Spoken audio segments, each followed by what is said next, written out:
Batman number 26 by Tom King and Michael Janin. In a nondescript suburb, a taxi pulls up to Dick Springs Avenue. The taxi driver laughs to his fare about it. The Joker gets out and walks inside, and a few gunshots later, Batman swings above Gotham, hearing the police report of the murders. Elsewhere, the Riddler speaks to a disgraced doctor in a scene reminiscent of the Joker's transformation. "Mirror?" he asks. "Mirror?" he yells. He carves a big R in his chest, and later, Gordon and Batman inspect the crime scene. How the now deceased doctor ended up helping the Riddler? Well, that's the mystery. Meanwhile, in a bathroom, the Joker looks at a mirror while the TV rattles on and on. The Riddler has apparently left a message for him at a pizza joint. "I'm gonna kill you, Joker, and then I'm gonna laugh," he writes. Joker calls up a gangster and gives him an hour to kill the Riddler, and the gangster is quick to reply. As Riddler and Poison Ivy walk through the park, they're ambushed by Carmine's crew.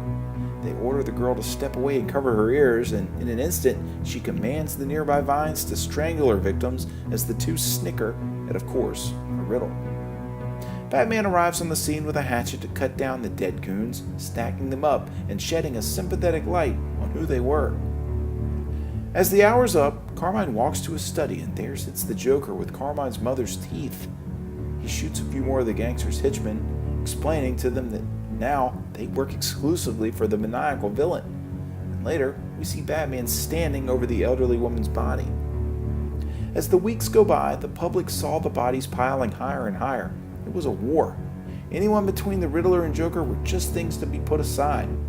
It had been a year since Batman put on the cowl, and since then, he'd earned tons of nicknames: the world's greatest detective, the Dark Knight, the Caped Crusader.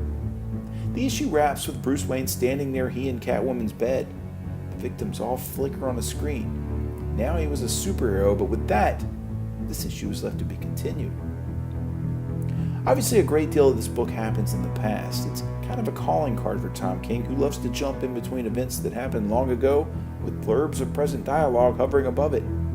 It's become a habit for me to read his books 2 or 3 times before I figure out what's going on, but it always eventually makes sense.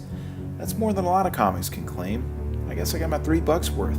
Either way, it's masterful as usual, and I give it a 10 out of 10. If you like this video, there's hundreds more like it, spanning several current and classic story arcs. Click the boxes here for more playlists. This video is also accompanied by my blog at nerdieskidyouknow.blogspot.com or nerdieskidyouknow.com. You can also follow links to my Facebook, Instagram, or Twitter pages, as well as a link to this very issue for sale on my eBay page by clicking below. For the Nerdiest Kid You Know, I'm Sam Torito. Thanks for watching.